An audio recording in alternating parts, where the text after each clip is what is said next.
Hey everyone, welcome back. Tonight we're diving into something that might make you reconsider your morning coffee routine: medieval drinks. Yes, the liquid companions to all that questionable medieval food we've talked about before. And let me tell you, when your snack options included fried eel and blood pudding balls, your drink choices weren't exactly sophisticated either. But they were creative, occasionally alcoholic, and sometimes downright dangerous. Before we begin this liquid journey through history, take a moment to like the video if you're enjoying the content, and subscribe if you want more deep dives into the weird and wonderful world of medieval life. And as always, let me know in the comments where you're watching from and what you're drinking right now. I'm genuinely curious how it compares to what we're about to explore. Now, settle in, maybe grab something to drink, though after tonight, you might appreciate it more than ever. Let's talk about medieval beverages. Water was a gamble. Not the refreshing, crystal-clear H2O we take for granted today, but a murky, questionable liquid that could either hydrate you or introduce you to some very unpleasant medieval diseases. Rivers were contaminated, wells were sketchy, and most people lived with the constant knowledge that their water source might be sharing space with dead animals, human waste, or worse. So what did medieval people drink instead? Everything else. Ale, wine, milk when they could get it, and a variety of concoctions that ranged from mildly pleasant to actively hostile toward human digestion. The rule was simple. If it had alcohol, it was probably safer than water. If it didn't have alcohol, you drank it quickly and hoped for the best. This wasn't just about preference, it was about survival. Fermented drinks killed bacteria. Boiled drinks killed bacteria. Fresh water from an unknown source? That was basically playing Russian roulette with your intestines. Medieval people weren't stupid. They figured out early that beer, wine, and ale weren't just pleasant ways to unwind after a day of subsistence farming. They were essential tools for staying alive. The alcohol content might have been low, but it was enough to make drinks safer than the alternative. Let's start with the champion of medieval beverages: ale. Not beer, ale. The difference matters, though mostly to pedants and medieval brewing enthusiasts. Ale was made without hops, which weren't widely used in Europe until later.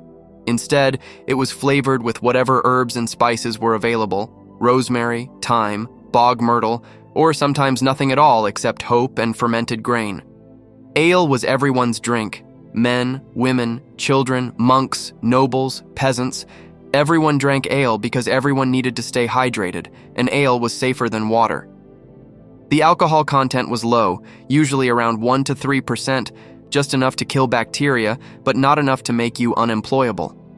Every household that could afford it brewed their own. It was part of domestic life, like cooking or complaining about the weather. Women were typically the brewers, which meant ale quality varied dramatically, depending on who was in charge of the brewing pot that week. The process was simple but time-consuming. You'd malt barley by soaking it, letting it sprout, then drying it. Then you'd mash it with hot water, strain out the liquid, add your herbs or spices, and let it ferment with wild yeast floating around in the air. The result? A cloudy, slightly sour, mildly alcoholic beverage that tasted like medieval ale. Sometimes it was good, sometimes it was terrible, sometimes it was somewhere in between, which in the medieval world counted as a win. You didn't drink ale for the flavor. You drank it because it was there, it was safe, and it gave you just enough of a buzz to forget that dinner was probably going to be cabbage soup again. Ale didn't keep well. It would go sour within days, which meant brewing was a constant cycle. You'd drink the old batch while the new batch fermented, hoping you'd timed everything correctly and wouldn't run out. If you did run out, you were back to gambling with water until the next batch was ready. Commercial ale houses existed in larger towns, where professional brewers could produce ale in bigger quantities and hopefully with more consistency. But even then, quality was a dice roll. Some ale houses were known for decent drinks. Others were known for serving liquid and hoping customers were too drunk to complain. If ale was the people's drink, wine was the drink of aspiration. Not everyone could afford wine, but everyone wanted to. It represented sophistication, wealth, and access to trade routes that stretched across Europe and beyond.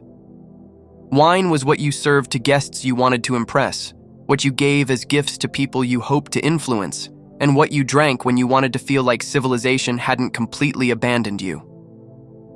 But medieval wine wasn't modern wine. Forget your smooth Merlots and crisp Chardonnays. Medieval wine was often harsh, acidic, and had a tendency to turn into vinegar if you looked at it wrong. Preservation techniques were limited, storage was problematic, and quality control was more of a hopeful suggestion than an actual practice. Red wine was preferred over white, partly because it kept better, and partly because it looked more substantial. If you were paying good money for fermented grape juice, you wanted it to look important. White wine was considered weaker, more delicate, and therefore less impressive, though it was often mixed with water to make it last longer. Wine was also medicine. Medieval people believed wine had healing properties, and doctors prescribed it for everything from melancholy to digestive issues.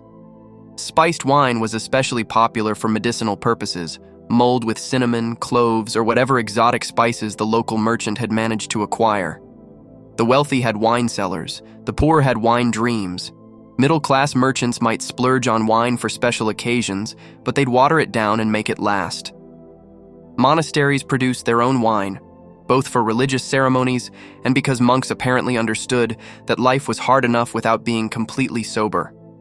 Wine culture varied by region. In areas with good grape-growing climates, wine was more common and generally better. In northern regions where grapes struggled, wine was expensive, often imported, and treated with the reverence usually reserved for religious relics. Quality wine was aged, though not always intentionally. Sometimes wine just sat in barrels because no one could afford to drink it and accidentally turned into something better. Sometimes it turned into vinegar. Medieval wine storage was basically a very expensive form of gambling. Then there was mead, the drink of warriors, poets, and people who had access to bees and weren't afraid of getting stung. Mead was fermented honey wine, and it was older than civilization itself. It was what heroes drank in epic poems, what kings served at victory feasts, and what everyone else drank when they could get their hands on enough honey to make it worthwhile. Honey was expensive. Bees were unpredictable. Making mead required patience, skill, and the willingness to wait months for fermentation to work its magic. But when it was good, mead was incredible. Sweet, strong, and smooth enough to make you forget that you lived in a world without indoor plumbing. Simple mead was just honey, water, and yeast. But creative brewers added fruits, spices, herbs, or whatever seemed like a good idea at the time. Apple mead, spiced mead, herbal mead. Each variation was an experiment in flavor and an investment in future happiness. Mead was associated with celebration, ritual, and special occasions. You didn't drink mead with your daily bread and cabbage.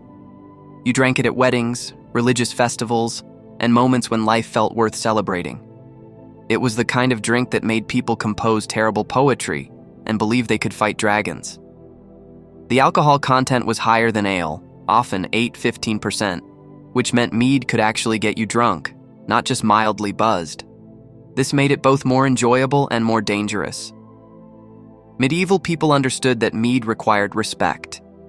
You sipped it slowly, shared it with friends, and tried not to make any major life decisions while under its influence. Different regions had different mead traditions. Scandinavian mead was often stronger and spicier. Celtic mead might include herbs with supposed magical properties. Mediterranean mead was sometimes mixed with wine to create complicated hybrid beverages that confused everyone but tasted interesting. Mead halls were legendary, literally. These were places where warriors gathered to drink, boast, and plan their next adventure. The hall would be filled with the sound of laughter, storytelling, and the occasional brawl. Mead was the social lubricant that held these communities together, for better or worse. Ilk was complicated. Fresh milk was a luxury that spoiled quickly and could make you seriously ill if it came from the wrong cow, goat, or sheep. But when it was fresh, safe, and available, milk was considered nourishing, wholesome, and appropriate for children, invalids, and anyone who needed gentle sustenance. The problem was keeping milk fresh. Without refrigeration, milk would sour within hours, especially in warm weather. This meant you had to drink it immediately or find ways to preserve it. Enter fermented milk products, sour milk, buttermilk, and early forms of what we might recognize as yogurt or kefir. Sour milk wasn't necessarily bad milk. Controlled fermentation could create tangy, slightly acidic drinks that were both nutritious and safer to consume than fresh milk. These fermented dairy drinks were especially popular in Eastern European regions, where dairy farming was common, and people had figured out how to work with milk's natural tendency to change. Buttermilk was the liquid left over after churning butter, and it was actually quite popular. It was tangy, refreshing, and had a distinctive flavor that people either loved or learned to tolerate. Buttermilk was often given to workers during harvest time because it was hydrating and provided calories without being too heavy. Goat milk was sometimes preferred over cow milk because goats were easier to keep, required less feed, and their milk was believed to be more digestible. Sheep milk was less common but still used, especially in regions where sheep were the primary livestock. Milk was also used as a base for other drinks. Mulled milk with honey and spices was served to sick people or as a gentle nighttime beverage. Milk mixed with ale created drinks that were supposed to be both nourishing and mildly intoxicating, though the results were often questionable. For most people, fresh milk was a seasonal treat tied to when animals were lactating and producing excess milk beyond what was needed for their offspring. The rest of the year, milk products were preserved as cheese, butter, or fermented drinks that could last longer than a few hours. Medieval people loved their herbal drinks, tisanes, infusions, and concoctions that walked the line between beverage and medicine. These weren't casual herbal teas for relaxation. These were serious business. Drinks designed to cure ailments, provide energy, aid digestion, or serve as mild painkillers in a world where medical options were limited. Chamomile was popular for its calming effects. Peppermint helped with digestion. Willow bark was brewed for pain relief.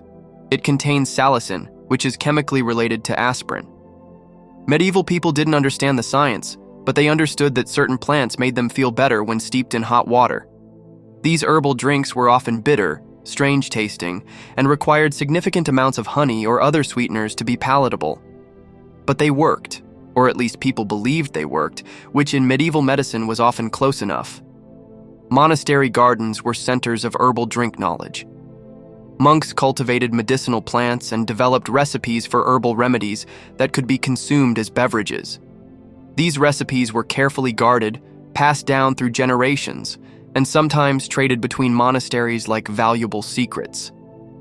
Some herbal drinks were psychoactive. Mugwort was believed to enhance dreams. Hops, before they were used in beer, were brewed as a sedative tea. Other herbs had stimulant properties, or were supposed to improve memory, enhance courage, or provide other psychological benefits. The line between food, medicine, and recreational drink was blurry. A hot herbal infusion might be breakfast, treatment for a headache, and a mild mood enhancer all at the same time. Medieval people were practical about their beverages. If something tasted good and made you feel better, why not drink it regularly? Preparation methods varied. Some herbs were steeped gently in hot water. Others were boiled vigorously to extract stronger compounds. Some were fermented to create mildly alcoholic herbal wines. The strongest preparations were saved for serious ailments or special occasions. Women were often the experts in herbal drinks, passing knowledge down through families and communities. They knew which plants to harvest, when to harvest them, and how to prepare them for maximum benefit. This knowledge was valuable, respected, and sometimes viewed with suspicion by authorities who worried about the power of women who understood plants too well. Let's talk about posset, a drink so rich and strange it defies modern categorization.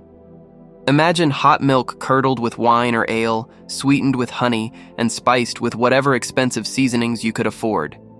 The result was something between a drink and a dessert, thick, creamy, and indulgent enough to make you forget about medieval hardships for a few minutes. Posset was luxury. It required fresh milk, good wine or ale, honey, and spices. Poor people might make simplified versions with whatever they had available, but real posset was a display of wealth and sophistication. It was served to honored guests, given to new mothers, and consumed during celebrations when ordinary drinks weren't special enough. The preparation was almost ceremonial. Hot milk would be slowly mixed with wine until it began to curdle, creating a rich, thick texture. Then came the honey, carefully stirred in while the mixture was still warm. Spices, cinnamon, nutmeg, cloves, were added sparingly because they were expensive, and a little went a long way. Some recipes called for eggs, which made posset even richer and more custard-like. Others included almonds, creating a drink that was practically a meal in itself. The most elaborate versions were flavored with rose water or other exotic additions that announced to everyone present that the host had serious money and wasn't afraid to spend it. Posset was served in special cups or bowls, often made of silver or decorated pottery. The presentation mattered as much as the taste. This wasn't something you gulped down. It was sipped slowly, savored, and discussed as if it were a work of art. Medicinal versions of posset were given to sick people, pregnant women, and anyone who needed rich, easily digestible nutrition. The combination of milk, alcohol, honey, and spices was believed to be strengthening and healing.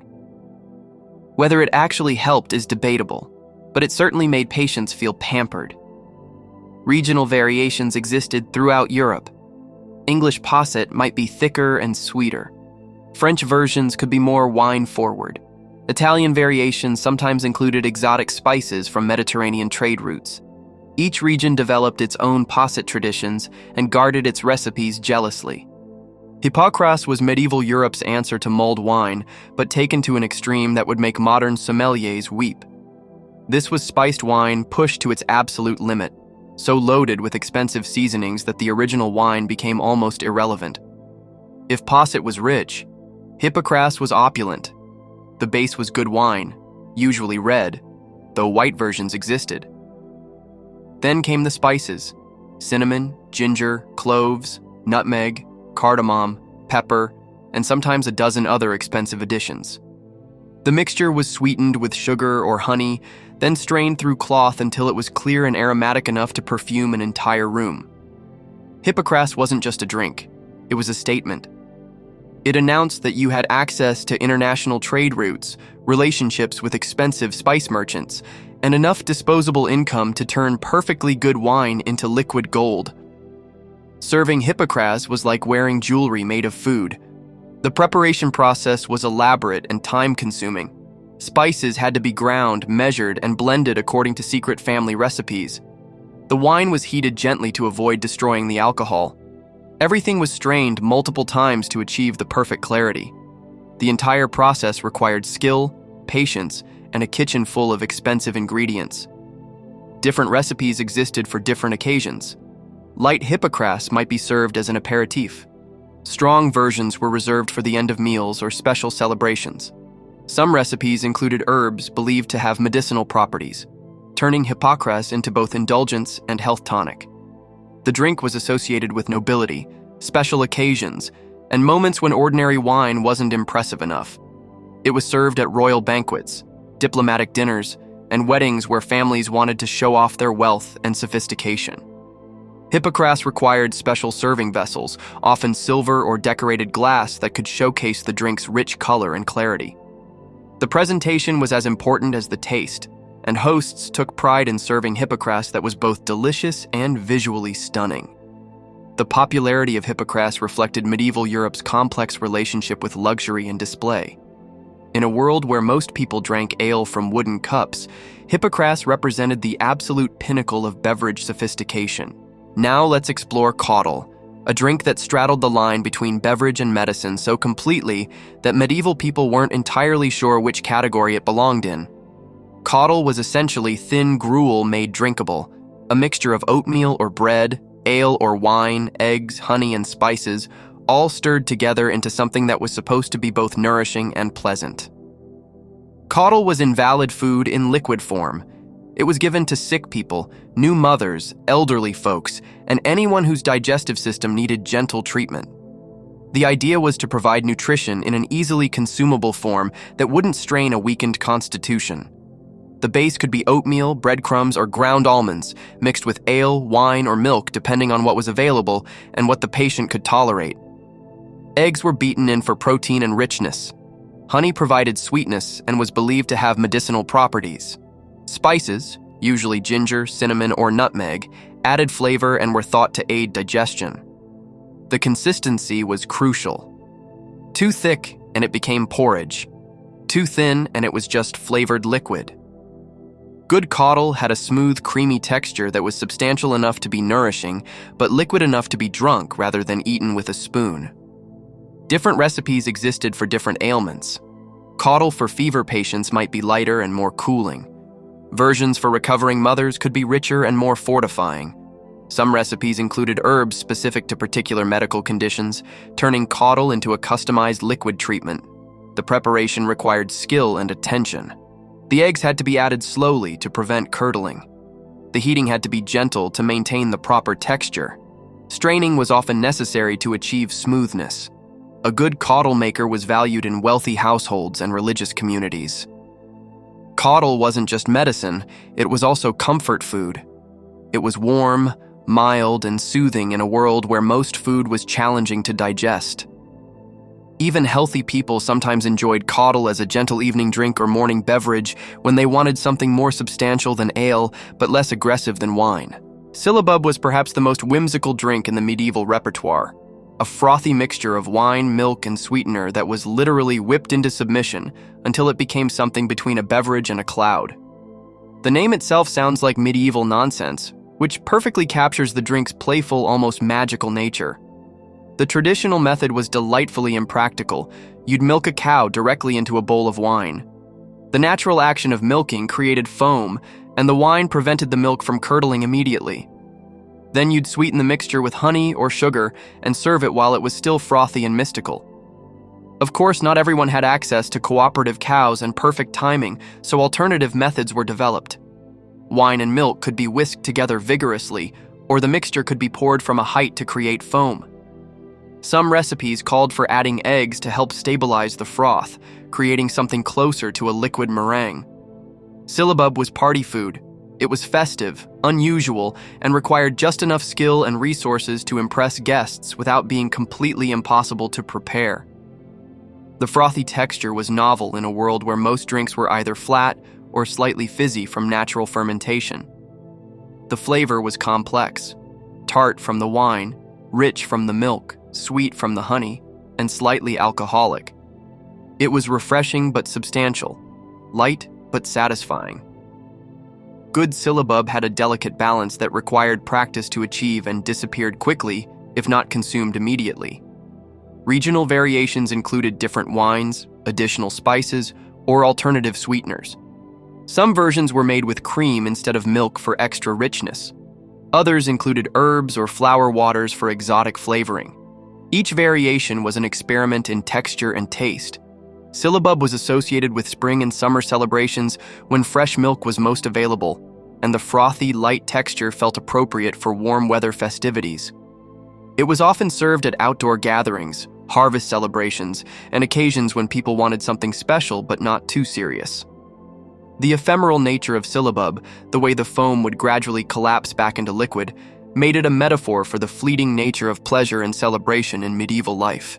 Medieval fruit wines represented humanity's determination to ferment absolutely everything that contained sugar. If grapes made wine, why not apples, pears, cherries, or whatever fruit happened to be rotting in sufficient quantities? The results ranged from surprisingly good to actively dangerous, but medieval people kept experimenting. Apple wine, or Sizer, was probably the most successful non-grape wine. Apples were common, fermented reliably, and produced a drink that was both alcoholic and relatively pleasant. The process was similar to grape wine. Crush the fruit, let it ferment, wait, and hope. Sometimes honey was added to increase alcohol content and improve flavor. Pear wine followed similar principles but was often considered more delicate and refined than apple wine. Pears provided natural sweetness and created wines that were lighter and sometimes more aromatic than their apple counterparts. However, pears were also more prone to producing off flavors during fermentation. Cherry wine was luxurious when done well, rich, complex, and deeply colored. But cherries were expensive, the fermentation process was tricky, and the results were inconsistent. Good cherry wine was a treasure. Bad cherry wine was barely drinkable even by medieval standards. Berry wines, made from blackberries, elderberries, or whatever wild berries could be gathered, were common in rural areas where people had more time than money. These wines were often harsh, acidic, and required significant sweetening to be palatable, but they provided alcohol and vitamin C during winter months. The fermentation process for fruit wines was less predictable than grape wine. Different fruits contained different amounts of natural sugars, acids, and yeasts. Some fruits fermented quickly and cleanly. Others took months and produced strange flavors. Experience was crucial, and recipe knowledge was passed down through families. Fruit wines were often mixed with other ingredients to improve flavor or increase alcohol content. Spices, herbs, honey, or even regular wine might be added to create hybrid beverages that were part fruit wine, part experimental concoction. These wines were seasonal, tied to harvest times and fruit availability. They represented local flavors and ingredients, making them distinctly regional in character and taste. Small beer was the everyday hero of medieval beverages, a low-alcohol drink that was safe, affordable, and mild enough for continuous consumption throughout the day. While strong ale and wine got the attention, small beer did the heavy lifting of keeping entire populations hydrated without getting them dangerously intoxicated. The alcohol content was minimal, often less than 2%, just enough to kill harmful bacteria, but not enough to impair judgment or productivity. This made small beer appropriate for everyone: workers, children, pregnant women, and anyone who needed to function normally while staying properly hydrated. Small beer was made from the second or third running of the same grain, used for stronger ales. After brewing regular ale, the spent grain still contained enough fermentable material for weaker batches. This efficient use of ingredients made small beer economical and reduced waste. The flavor was mild, slightly sweet, and barely hoppy. It wasn't exciting, but it wasn't supposed to be. Small beer was functional, a daily necessity rather than a special treat. Most people drank it without thinking, the way we might drink water or coffee today. Every household, tavern, and institution brewed small beer regularly. It was part of the basic infrastructure of medieval life, as essential as bread and nearly as common. Large households might go through dozens of gallons per week, especially during hot weather when hydration needs increased. Quality varied enormously. Good small beer was refreshing and pleasant. Bad small beer was watery, sour, or had strange off flavors that suggested something had gone wrong during fermentation. But even bad small beer was usually safer than water. Children grew up drinking small beer. It was their introduction to fermented beverages and alcohol in general. The low alcohol content meant they could drink it regularly without becoming intoxicated, but it accustomed them to the taste and culture of beer consumption. Small beer was also travel food. It kept better than water, was lighter than wine, and provided both hydration and calories. Travelers, soldiers, and sailors relied on small beer for sustenance during long journeys when fresh water was unavailable or untrustworthy. The brewing process was simpler than strong ales, requiring less skill and attention. This made small beer production accessible to households with limited brewing experience. Medieval vinegar drinks might sound unappetizing to modern palates, but they were actually sophisticated beverages that served multiple purposes in medieval society. These weren't accidents. They were intentionally made drinks that combined the refreshing acidity of vinegar with sweeteners, spices, and sometimes alcohol to create complex, thirst-quenching beverages. Oxymel was the most refined vinegar drink, a mixture of vinegar and honey that was believed to have significant medicinal properties. The combination was thought to balance the body's humors, aid digestion, and provide energy. Good oxymel was sweet, tart, and surprisingly refreshing, especially when diluted with water. The preparation required good vinegar, often wine vinegar or apple cider vinegar, mixed with high-quality honey in carefully balanced proportions. Some recipes included herbs like mint or thyme, while others added spices like ginger or cinnamon. The mixture was often aged to allow flavors to blend and mellow. Posca was a simpler vinegar drink, popular among soldiers and working people. It was basically vinegar mixed with water, sometimes sweetened with honey or fruit juice. Posca was cheap, refreshing, and helped prevent scurvy during long campaigns or sea voyages. Roman soldiers had drunk Posca, and the tradition continued into medieval times. These vinegar drinks were particularly valuable during hot weather, when people needed something more refreshing than ale, but couldn't afford wine. The acidity helped cut through rich, fatty foods and cleanse the palate between courses during elaborate meals. Medicinal vinegar drinks included additional herbs chosen for specific health benefits. Digestive vinegars might contain fennel or caraway seeds. Respiratory vinegars could include horehound or other expectorant herbs. These preparations were taken as medicine but consumed as beverages. The vinegar for these drinks was often homemade from fruit wines that had turned acidic, or from dedicated vinegar production using wine, ale, or fruit juices. Good vinegar was valuable, and households took pride in producing clear, flavorful vinegars for both cooking and drinking. Vinegar drinks were also associated with fasting and religious observance, providing flavor and some nutrition during periods when rich foods were forbidden. Part 14, 3,100 characters. Fermented fruit drinks beyond wine represented medieval creativity at its most experimental. When you have fruit, thyme, and wild yeast, apparently anything becomes possible. These weren't always successful experiments, but they were evidence of humanity's relentless determination to turn sugar into alcohol, regardless of the source. Perry, made from fermented pears, was probably the most successful of these experiments.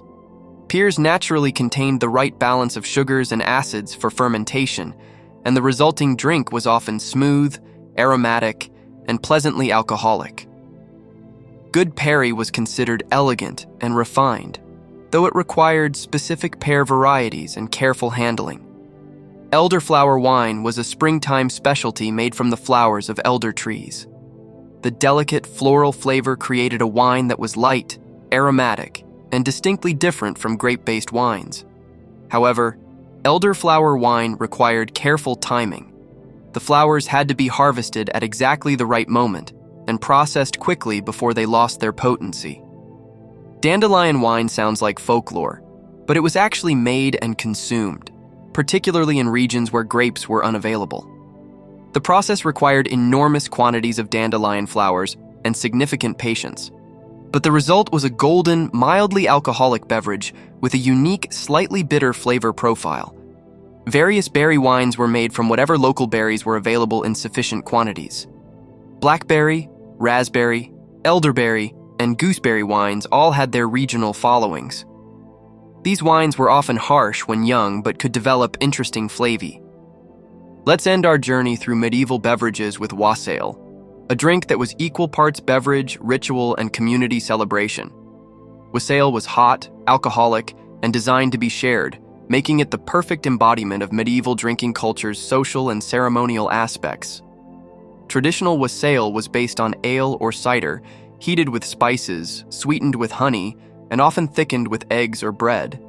The mixture was served hot in large bowls that were passed around groups of people, creating a communal drinking experience that strengthened social bonds and marked special occasions. The spices were crucial. Cinnamon, nutmeg, cloves, and ginger transformed ordinary ale into something festive and aromatic. The heating process melded these flavors together and created a drink that was both warming and intoxicating, perfect for cold winter celebrations. Apple wassail was particularly associated with orchard communities where the drink was part of ancient fertility rituals. People would gather in apple orchards, sing to the trees, and pour wassail on the roots to ensure good harvests. The ceremony was part superstition, part excuse for a party, and entirely medieval in its combination of practical agriculture and mystical thinking. The communal aspect of wassail was as important as its ingredients. The bowl was passed from person to person, with each drinker offering toasts, songs, or stories before taking their share. This created a sense of community participation that was essential to medieval social life. Different regions had different wassail traditions. Some versions included roasted apples floating in the bowl. Others added pieces of toast, which is actually where the tradition of toasting someone with a drink originated. Some recipes called for additional alcohol like brandy or wine to increase potency. Wassail was associated with specific calendar celebrations: harvest festivals, winter solstice, New Year's celebrations, and other community gatherings where people needed something special to mark the occasion. It was party food in liquid form, designed to create good cheer and memorable experiences. The preparation was often ceremonial, with specific people responsible for heating, spicing, and serving the wassail according to local traditions passed down through generations. Now let's talk about something medieval chroniclers preferred to gloss over: the beverages that could kill you. Medieval experimentation with fermentation wasn't always successful, and sometimes the results were genuinely dangerous. Between contaminated ingredients, failed fermentation, and deliberate adulteration, medieval drinks could be a minefield of health hazards. Ergot poisoning was a real threat from contaminated grain used in brewing. Ergot is a fungus that grows on rye and other grains, and when consumed, it causes hallucinations, convulsions, and sometimes death. Medieval people called it St. Anthony's fire, and entire communities could be affected when contaminated grain made it into the local ale supply. The symptoms were terrifying: burning sensations in the limbs, violent spasms, and vivid hallucinations that convinced people they were being attacked by demons. Lead poisoning was another serious problem, particularly among wealthy drinkers who could afford beverages stored in lead-glazed pottery or served in pewter vessels. Sweet wines were especially dangerous because the lead enhanced their sweetness, encouraging people to drink more. The symptoms, abdominal pain, mental confusion, and gradual paralysis, were often attributed to other causes. Fake wine was common in medieval markets. Unscrupulous merchants would mix grape wine with cheaper fruit wines, water it down significantly, or add questionable substances to improve color and flavor. Some of these adulterants were harmless, but others included toxic plants, dangerous minerals, or contaminated materials that could cause serious illness. Methanol poisoning occurred when distillation went wrong. As distillation techniques spread through Europe, amateur distillers sometimes produced beverages with dangerous levels of methanol, which could cause blindness or death. The technology was new, the knowledge was limited, and the results were sometimes catastrophic. Even fermentation could go wrong in spectacular ways. Wild yeasts occasionally produced toxic compounds alongside alcohol. Bad honey could create poisonous mead. Contaminated water used in brewing could turn safe ale into a vehicle for disease. Medieval people learned to recognize the signs of dangerous drinks, but not everyone was careful enough to avoid them. Medieval brewing wasn't just about throwing ingredients together and hoping for the best. Over centuries, brewers developed sophisticated techniques, tools, and technologies that would influence beverage production for generations. These innovations weren't always recorded in formal texts. They were passed down through apprenticeships, guild secrets, and family traditions. Malting techniques evolved dramatically during the medieval period. Early maltsters learned to control the sprouting process with remarkable precision, soaking barley until it began to germinate, then stopping the process at exactly the right moment by drying it over fires. Different drying methods produced different flavors. Slow drying over wood fires created smoky malts, while quicker drying over straw produced cleaner flavors. The development of specialized brewing vessels revolutionized production quality. Large copper kettles allowed for better heat control and larger batches. Wooden fermentation vessels were carefully seasoned and maintained to encourage the right kinds of wild yeast while preventing contamination. Some breweries developed elaborate systems of connected vessels that allowed multiple batches to be processed simultaneously. Hop cultivation and usage represents one of the most significant medieval brewing innovations. Hops weren't just flavoring, they were a natural preservative that allowed beer to keep much longer than traditional ales. The transition from ale to hopped beer happened gradually across Europe, with different regions adopting hops at different rates based on local preferences and availability. Medieval brewers also developed early forms of quality control. Guild regulations specified ingredients, brewing methods, and strength requirements. Professional tasters could identify problems with fermentation, contamination, or adulteration. Some communities appointed official ale tasters whose job was to ensure that commercial brewers met minimum standards. Yeast management was perhaps the most mysterious aspect of medieval brewing. Brewers didn't understand what yeast was, but they knew how to capture and maintain it. Special stirring sticks were never washed, Wooden vessels were seasoned with successful batches, and some brewers maintained mother cultures that were carefully preserved and shared among trusted colleagues. Water treatment, though primitive, was also developing. Brewers learned that different water sources produced different flavors, and some went to great lengths to secure access to the best brewing water available. Understanding medieval beverages requires understanding their economic impact. Drinks weren't just refreshment. They were a major industry, a form of currency, and a significant factor in international trade. The economics of medieval drinking shaped everything from urban development to international diplomacy. Ale and beer production employed enormous numbers of people. Every town had professional brewers, and many households supplemented their income with brewing. Women dominated small-scale brewing, while men typically controlled larger commercial operations. Brewing equipment represented significant capital investment, and successful brewers could become wealthy and influential community members. Wine trade connected medieval Europe in complex networks of commerce. Bordeaux wines traveled to England, Rhine wines moved through Central Europe, and Mediterranean wines reached northern markets through elaborate trade routes. Wine merchants were among the wealthiest and most powerful business people of their era, financing everything from cathedral construction to military campaigns. The taxation of alcoholic beverages provided crucial revenue for medieval governments. Ale taxes, wine duties, and licensing fees for taverns generated significant income for both local authorities and royal treasuries. Some regions developed elaborate systems of beverage taxation that required armies of officials to collect and enforce. Taverns and alehouses were essential economic institutions. They provided lodging for travelers, meeting spaces for merchants, and social centers for communities. Tavern keepers needed significant capital to establish their businesses and ongoing funds to maintain inventory. Successful taverns became focal points for local commerce and information exchange. The seasonal nature of much medieval beverage production created complex economic cycles. Grain harvest determined ale prices for the entire year. Wine vintages could make or break entire regions' economies. Fruit harvests affected the availability and cost of fruit wines and ciders. Merchants had to plan carefully to manage these cycles and maintain profitability. Guild systems controlled much of the beverage industry. Brewers' guilds, vintners' associations, and tavern keepers' organizations regulated prices, maintained quality standards, and protected their members' interests.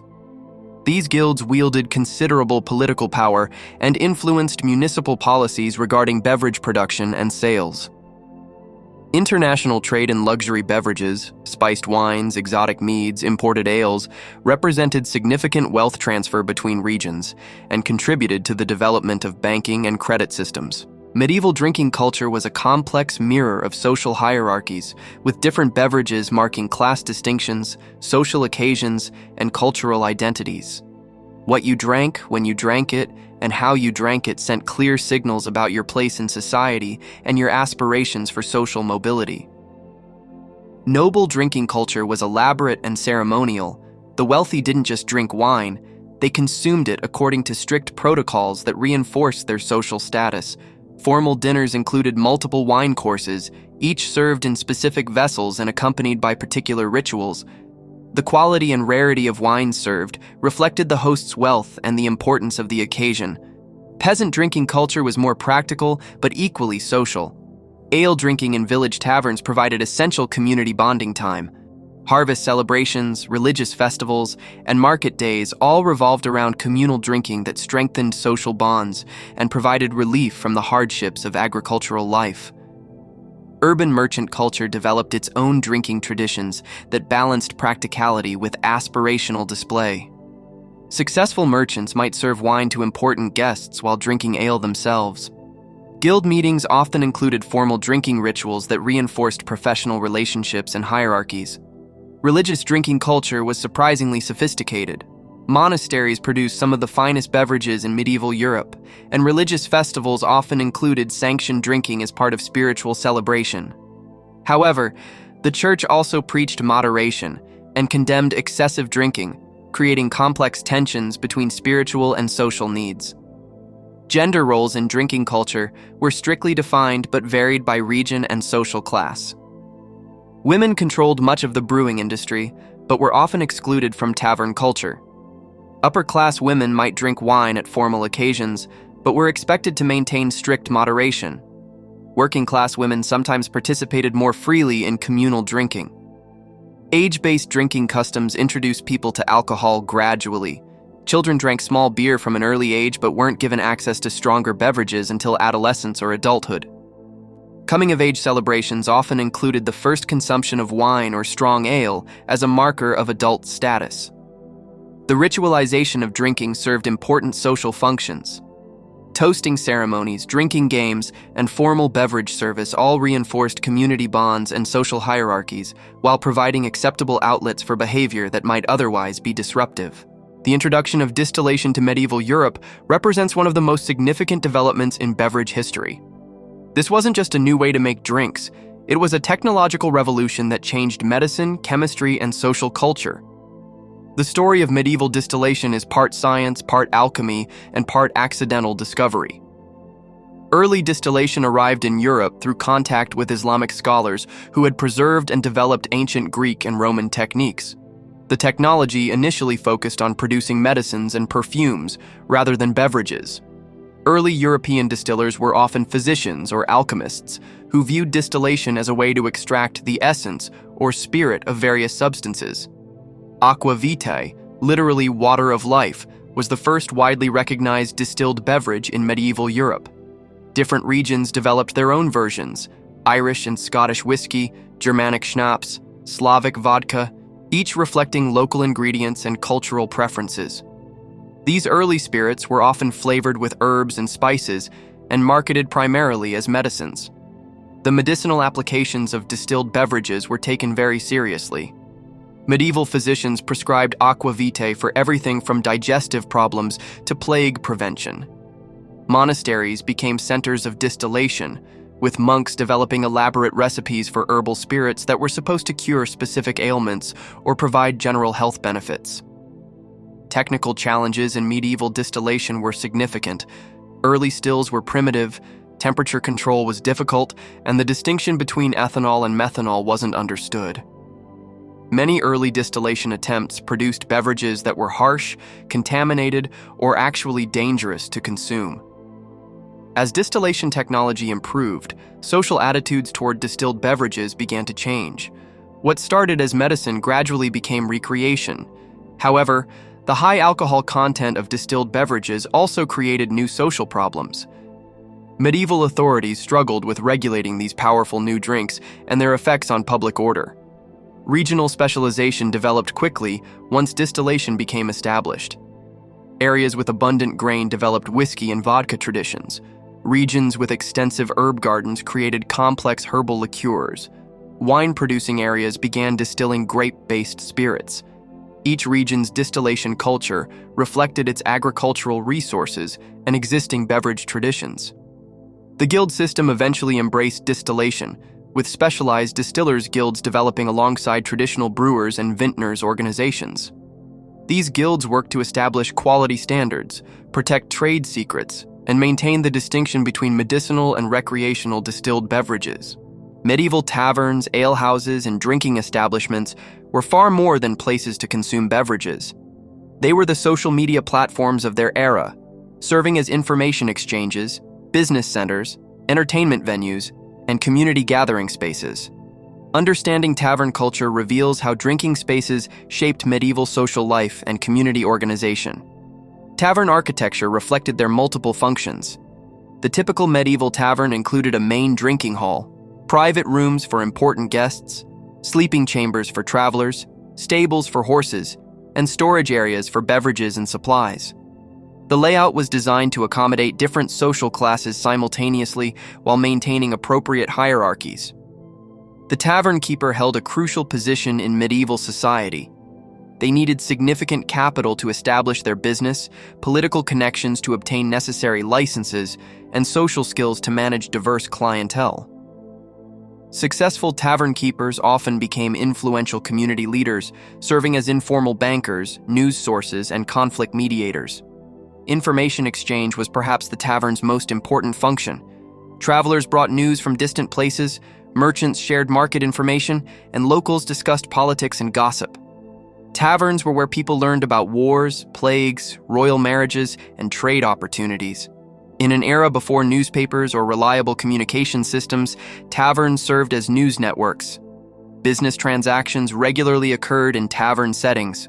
Merchants negotiated deals over wine, craftsmen found customers, and workers sought employment. Many guilds held meetings in taverns, and some tavern keepers specialized in facilitating particular types of business relationships. Entertainment culture in taverns included professional musicians, storytellers, and performers, but also spontaneous singing, dancing, and games among patrons. Drinking songs, tales, and games developed specifically for tavern settings, creating a distinctive entertainment tradition that reinforced community bonds. Social regulation in taverns was complex. While drinking was encouraged, excessive drunkenness was often discouraged through social pressure and tavern keeper intervention. Many communities developed informal rules about appropriate tavern behavior, and violations could result in social ostracism or formal punishment. Class mixing in taverns was carefully managed. While different social classes might drink in the same establishment, they often occupied different areas, were served different beverages, and followed different behavioral expectations. This controlled social interaction served important community functions while maintaining social hierarchies. Medieval drinking culture was deeply tied to seasonal rhythms and religious calendars. The availability of ingredients, agricultural cycles, and cultural celebrations created complex patterns of beverage consumption that reinforced community bonds and marked the passage of time. Understanding these seasonal drinking patterns reveals how closely medieval life was connected to natural cycles and religious observances. Spring celebrations often centered around the first fresh beverages after winter scarcity. May Day festivities included special ales brewed with spring herbs, early fruit wines, and ceremonial drinks designed to encourage fertility and growth.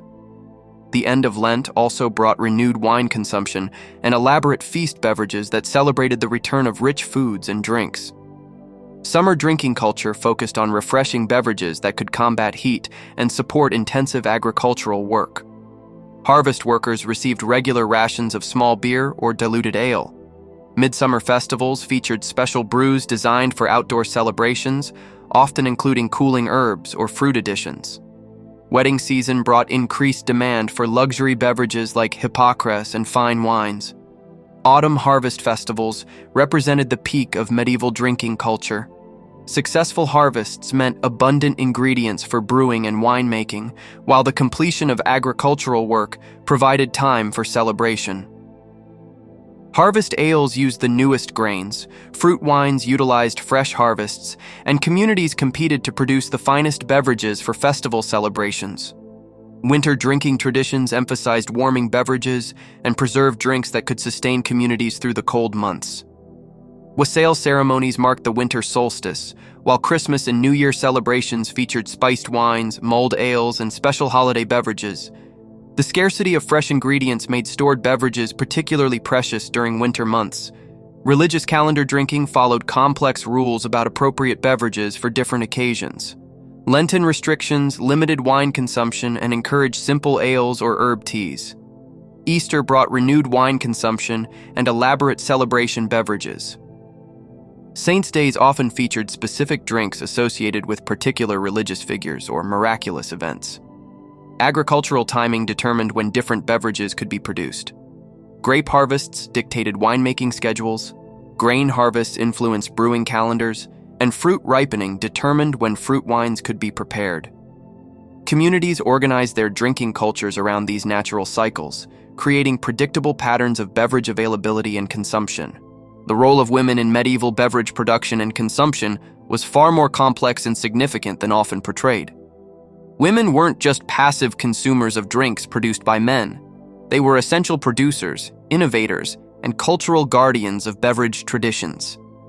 Their contributions shaped medieval drinking culture in profound ways that influenced social structures, economic systems, and cultural practices.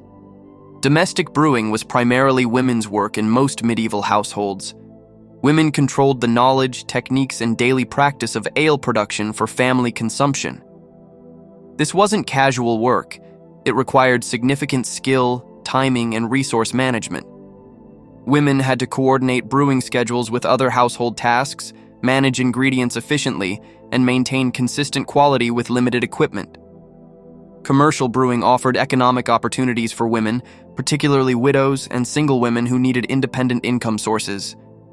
Many towns had successful female brewsters who supplied ale to neighbors, taverns, and markets.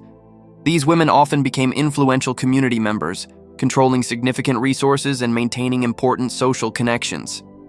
Herbal beverage expertise was predominantly feminine knowledge. Women were typically responsible for maintaining herb gardens, understanding medicinal properties of plants, and preparing herbal drinks for family health needs. This knowledge was passed down through female family lines and shared among women's networks, creating informal but powerful systems of medical and nutritional expertise. Seasonal preservation of beverages was another area of female expertise. Women managed the transition from fresh to preserved drinks, coordinating brewing schedules with seasonal availability of ingredients. They understood how to extend beverage supplies through difficult periods and how to balance household resources between different types of drinks. Social regulation of drinking behavior often fell to women, particularly in managing family and community consumption patterns. Women were expected to monitor their husbands' and children's drinking habits, intervene in cases of excessive consumption, and maintain household harmony around beverage-related conflicts. Cultural transmission of beverage traditions was primarily a female responsibility. Mothers taught daughters brewing techniques, recipe knowledge, and appropriate consumption behaviors. Women's networks shared innovations, troubleshot problems, and maintained quality standards across communities. Economic networks among women brewsters and beverage producers created informal but significant economic systems. Women shared ingredients, equipment, and knowledge while competing for markets, creating complex relationships that influenced local beverage economies. Medieval medicine and beverage culture were inseparably intertwined. In an era when the line between food and medicine was blurry at best, drinks served as vehicles for therapeutic compounds, diagnostic tools, and treatment methods. Understanding the medical aspects of medieval beverages reveals how health concerns shaped drinking culture and how beverage choices reflected medical beliefs and practices. Humoral theory dominated medieval medical thinking about beverages. Different drinks were classified as hot, cold, wet, or dry, and were prescribed to balance individual constitutions. Wine was considered hot and dry, making it appropriate for cold, wet conditions like winter illnesses. Ale was cooler and moister, suitable for hot, dry conditions or fiery temperaments. Physicians carefully matched beverages to individual patients' humoral needs. Medicinal brewing created specialized beverages designed specifically for therapeutic purposes. These weren't casual herbal teas. They were carefully formulated medicines that happened to be consumed as drinks. Recipes were guarded secrets passed down through medical traditions or religious communities, and successful medicinal brewers could build significant reputations and income. Diagnostic applications of beverages were also important. Physicians sometimes used patients' reactions to specific drinks to diagnose conditions or assess treatment progress. A patient's ability to tolerate wine might indicate the strength of their constitution, while their preference for certain flavors could reveal underlying imbalances. Monastic medicine made extensive use of beverage-based treatments. Monastery infirmaries developed complex systems of therapeutic drinks, often combining religious and medical functions. Sick monks might receive special ales, herbal wines, or medicinal spirits as part of their treatment regimens. These practices influenced secular medical traditions and contributed to the development of pharmaceutical knowledge. Women's medical brewing created informal but sophisticated healthcare systems. Women who specialized in medicinal beverages often served as community health practitioners, treating everything from digestive problems to childbirth complications with carefully prepared drinks. This knowledge was particularly important in rural areas where formal medical care was unavailable. Preventive drinking was also common. Certain beverages were consumed regularly to prevent illness rather than treat existing conditions. Spiced wines were thought to prevent plague. Herbal ales might ward off digestive problems, and specific fruit wines were believed to maintain general health and vitality. Surgical applications included using alcoholic beverages as antiseptics, pain relievers, and post-operative treatments. While medieval people didn't understand germ theory, they recognized that strong alcoholic drinks could clean wounds and reduce pain during medical procedures. Medieval European beverage culture wasn't developed in isolation. It was shaped by extensive trade networks that brought ingredients, techniques, and cultural influences from across the known world. Understanding these global connections reveals how medieval drinking culture reflected and facilitated international relationships, cultural exchange, and economic development. Spice trade routes fundamentally transformed European beverage culture. Cinnamon, nutmeg, cloves, and other exotic spices arrived through complex networks connecting Europe to Asian production centers. These spices weren't just flavoring, they were status symbols, medicine, and preservation agents that allowed the creation of luxury beverages like hypocras and spiced wines. Wine trade networks connected diverse European regions and established some of the continent's most important commercial relationships. Bordeaux wines reached English markets, Rhine wines traveled throughout Central Europe, and Mediterranean wines moved northward through Alpine passes. These trade relationships influenced diplomatic relations, banking systems, and urban development. Islamic influences on European beverage culture were more significant than often acknowledged. Islamic scholars preserved and developed ancient distillation techniques, introduced new spices and flavorings, and maintained sophisticated winemaking knowledge even when religious law prohibited consumption. Crusades and Mediterranean trade brought these influences into European drinking culture.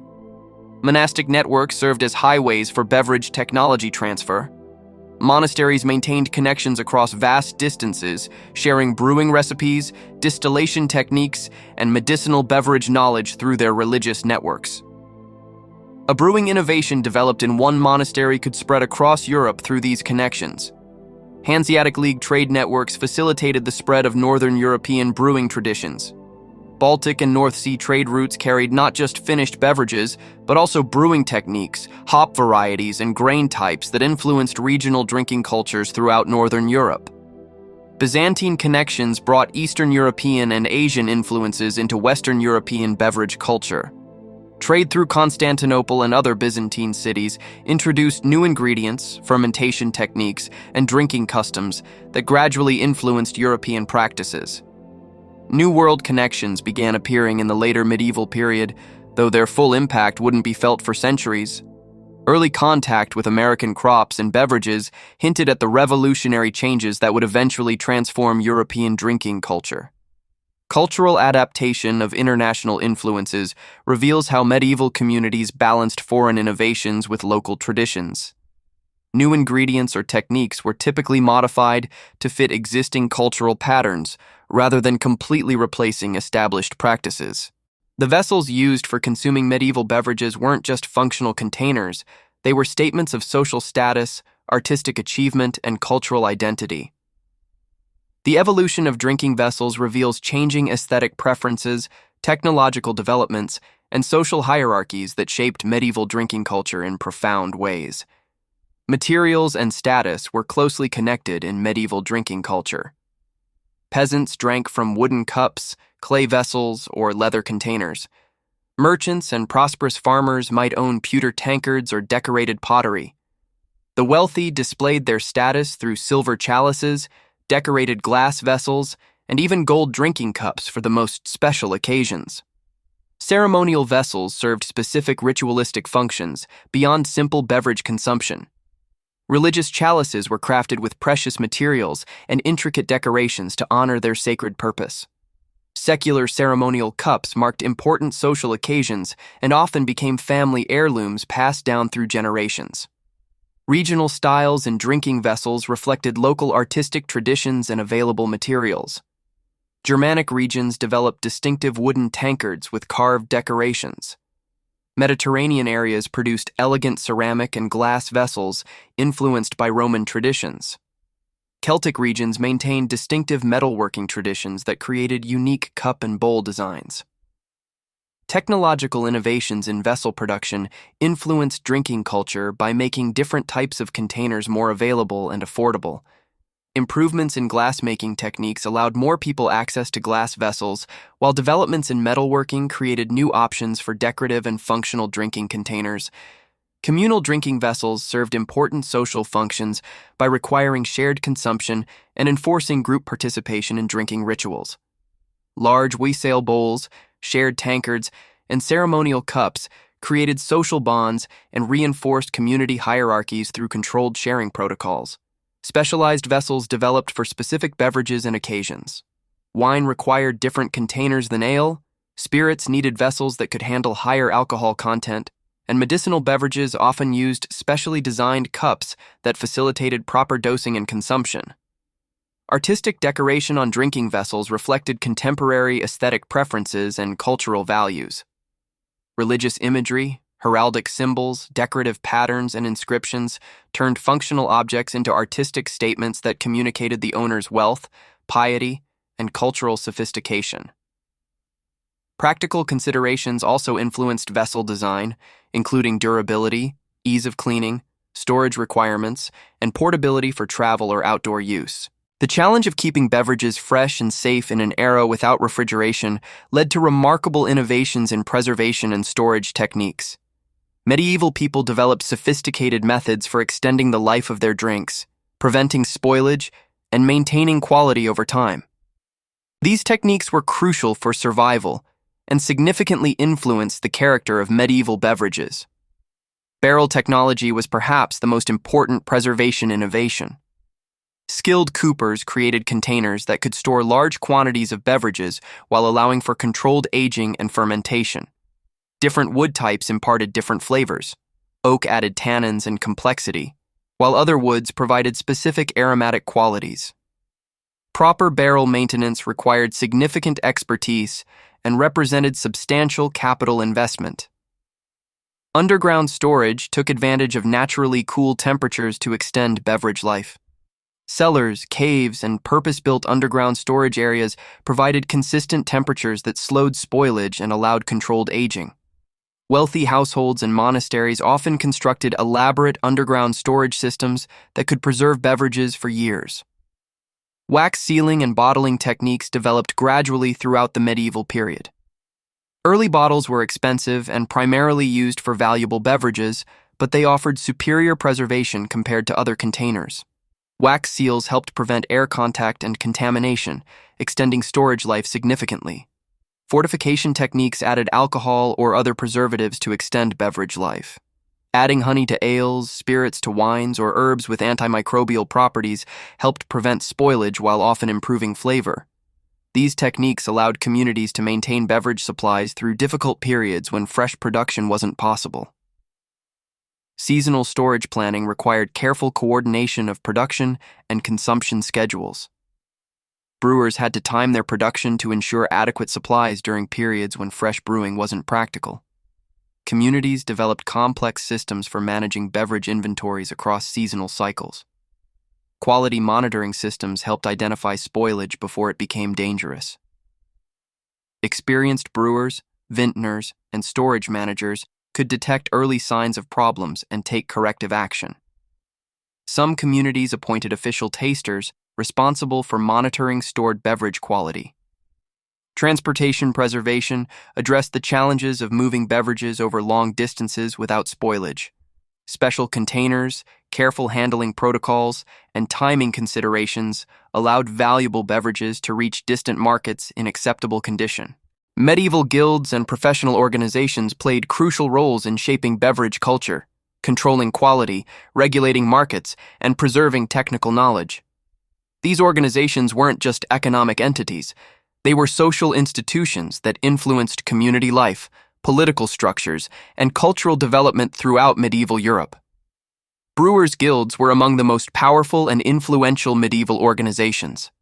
They controlled entry into the brewing profession, maintained quality standards, regulated prices, and protected their members' economic interests. Guild membership required demonstrated skill, capital investment, and acceptance by existing members. Successful guild members often became influential community leaders. Vintners' associations managed wine production and trade, often working closely with merchants' guilds to coordinate international commerce. These organizations maintained technical standards, protected trade secrets, and negotiated with political authorities regarding taxation and regulation. Wine guilds were particularly important in regions where wine production was a major economic activity. Tavern keepers' organizations regulated the hospitality industry, establishing standards for service, pricing, and facility maintenance. These guilds balanced the interests of tavern owners with community needs for safe, accessible drinking establishments. They often worked closely with municipal authorities to develop and enforce regulations governing public drinking spaces.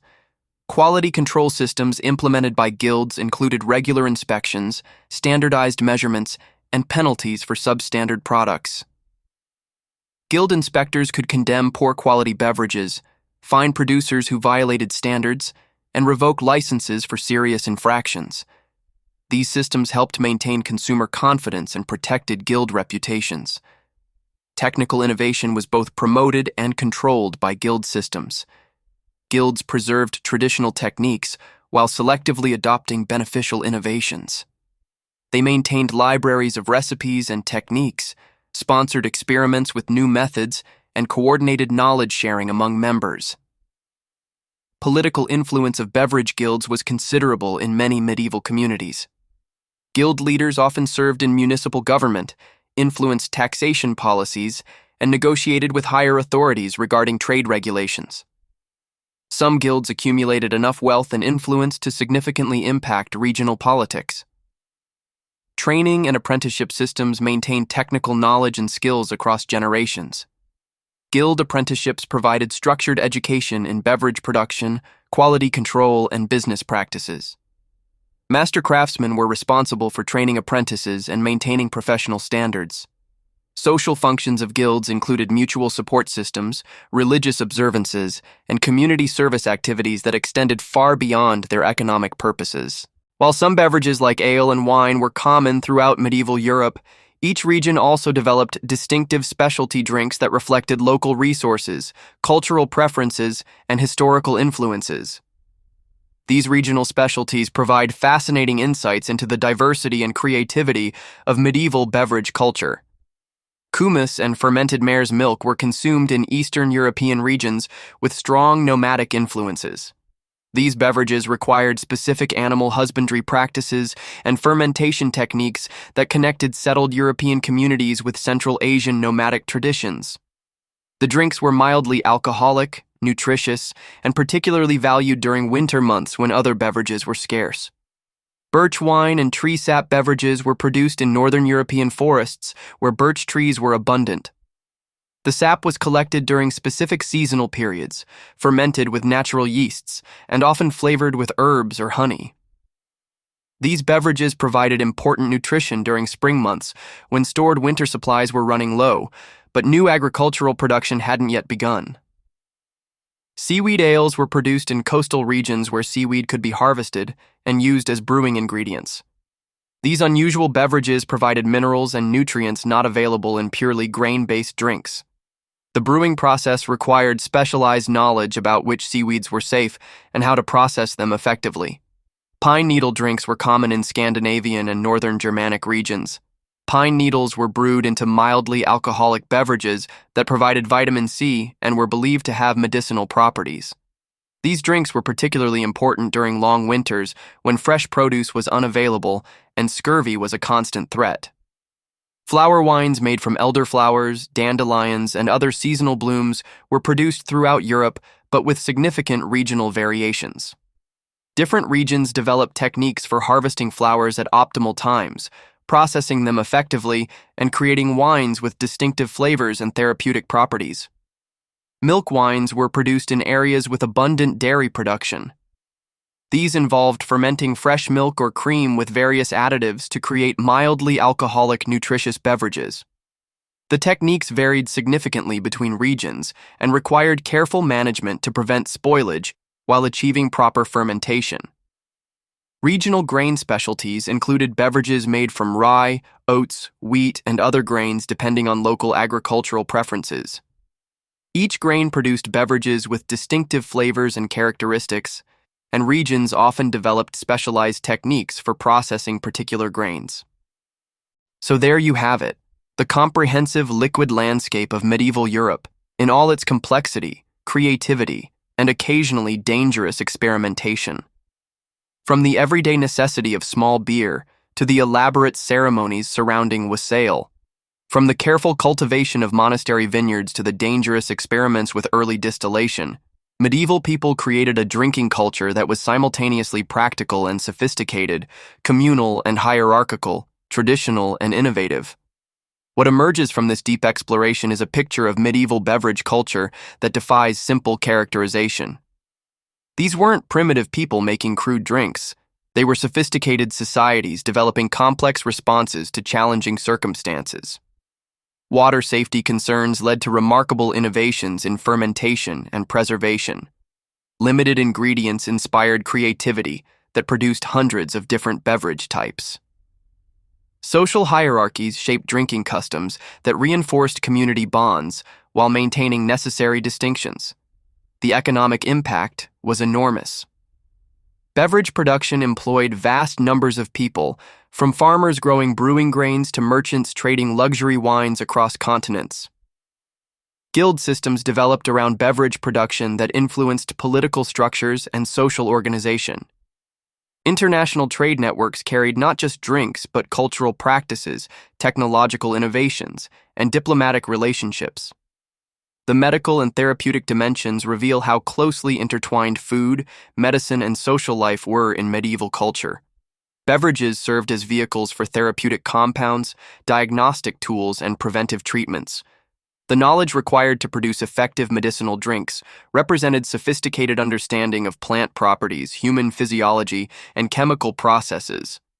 Women's roles in medieval beverage culture were far more significant than traditionally recognized. Women controlled domestic brewing, managed commercial production, maintained herbal knowledge, and regulated family and community consumption patterns. Their contributions shaped the daily reality of medieval drinking culture and preserved essential knowledge across generations.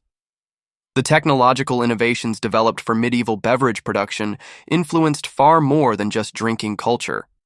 Distillation techniques contributed to the development of chemistry and pharmacy. Preservation methods influenced food storage and transportation. Quality control systems developed by guilds became models for other industries. Regional variations demonstrate the remarkable diversity within medieval European culture. Each area developed distinctive drinks that reflected local resources, cultural preferences, and historical influences. These specialties created cultural identities and trade opportunities while contributing to the rich tapestry of European civilization. The social functions of medieval drinking culture, community bonding, celebration, ritual, hospitality, remain recognizable today. The specific beverages have evolved, but the human needs they served remain constant. Medieval people used drinks to mark important occasions, strengthen relationships, provide comfort during difficulties, and create moments of pleasure in challenging lives. Perhaps most importantly, medieval drinking culture demonstrates humanity's remarkable capacity for innovation, adaptation, and creative problem-solving. Faced with unsafe water, limited ingredients, and challenging preservation requirements, medieval people developed sophisticated solutions that sustained communities for centuries. They turned scarcity into abundance, necessity into pleasure, and survival into celebration. The legacy of medieval drinking culture extends far beyond the beverages themselves. The guild systems, quality standards, regional specialization, and cultural practices developed during the medieval period influenced European development for centuries. Modern brewing, winemaking, and distillation industries still reflect innovations and traditions established during the medieval period. Understanding medieval drinking culture also provides valuable perspective on contemporary beverage issues. Problems with adulteration, quality control, social regulation, and health impacts aren't new. They're challenges that human societies have faced for centuries. Medieval solutions, while not always successful, demonstrate alternative approaches that might inform modern policy discussions. The next time you pour a glass of wine, open a beer, or prepare herbal tea, remember that you're participating in traditions stretching back over 1,000 years. The specific techniques have evolved, but the fundamental human desires for safe, pleasant, meaningful beverages remain unchanged. Medieval people would recognize and appreciate our continued pursuit of the perfect drink. And that's something definitely worth drinking to, responsibly, of course, and with full appreciation for the centuries of human ingenuity.